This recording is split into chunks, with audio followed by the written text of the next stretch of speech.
అండి. హాయ్. తెలంగాణలో రేవంత్ రెడ్డి పరిపాలన ఎలా ఉంది? అసలు యూత్‌కి ఏ విధమైన ఉపయోగకరంగా ఉందంటారు? ఉంది. యాక్చువల్లీ ఇంతకుముందు చూసుకుంటే జాబ్స్ గురించి ఎక్కువ పట్టించుకోపోతుండే. ఇప్పుడు రేవంత్ రెడ్డి గారొచ్చాక జాబ్ మేళా స్టార్ట్ చేశారు. అండ్ గ్రూప్స్‌కి సంబంధించి కూడా వెంటనే నోటిఫికేషన్స్ ఇచ్చారనమాట. సో, జాబ్ మేళా అని అన్నారు కదా! మరి జాబ్ క్యాలెండర్ రిలీజ్ చేస్తాను డిసెంబర్ 9థ్ వరకి జాబ్ పట్టాలు చేతిలో పెడతాను అన్నారు. ఇదే డేట్ మనకి లాస్ట్ టైమ్ గూడా ఇచ్చారనమాట రైతు రుణమాఫీ కోసం. కానీ చేయలేకపోయారు. మరి ఇప్పుడు అదే డేట్‌ని ఇస్తున్నారు. మరి చేయగలుగుతారా? చెప్పలేం అంటే లైక్ పాలిటిక్స్‌లో అన్నీ చెప్పిన టైంకే జరుగుతాయని లేదు కదా!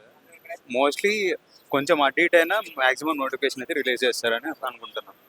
అంటే ఇంతకు ముందు మనకు చూస్తే అయితే గవర్నమెంట్ విద్యా సంస్థలు చాలా ఎక్కువ కనిపించేవి. విద్యార్థులు కూడా ఎక్కువగా కనిపించేవాళ్ళు. సో, ఇప్పుడు చూసుకున్నట్టయితే మనకి ఇప్పుడు మనం చూసుకున్నట్టయితే ఇక్కడ గవర్నమెంట్ స్కూల్‌ల కన్నా చాలా మంది ఫ్యామిలీస్ ప్రైవేట్ స్కూల్‌ల వైపే ఎక్కువ చూపిస్తున్నారు మొగ్గు.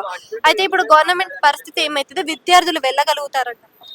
మోస్ట్‌లీ ఇప్పుడు చూసుకుంటే గవర్నమెంట్ స్కూల్స్ అండ్ కాలేజెస్ కూడా వాళ్ళు ఎక్స్‌పాండ్ చేస్తున్నారు. అండ్ ఇంటర్నేషనల్ లెవెల్‌లో కూడా ఐ మీన్ టీచింగ్ అదంతా ఇంటర్నేషనల్ లెవెల్ ఇంగ్లీష్ మీడియం ఉండాలనేసి ఎగ్జిక్యూట్ చేయడం జరుగుతుంది.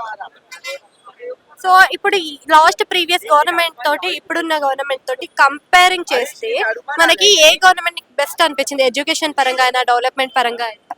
అంటే లైక్ అది ఇంతకుముందున్న గవర్నమెంట్ 10 ఇయర్స్ ఉంది కాబట్టి ఇప్పుడు వచ్చిన గవర్నమెంట్ గురించి వెంటనే చెప్పలేము. కాకపోతే జాబ్స్ రిలేటెడ్ కానీ, గ్రూప్స్ రిలేటెడ్ కానీ అండ్ హాస్పిటాలిటీ గురించి కంపేర్ చేసుకుంటే ఇప్పుడున్న గవర్నమెంట్ కొంచెం ఫాస్ట్‌గా ఎగ్జిక్యూట్ చేస్తుందన్నమాట.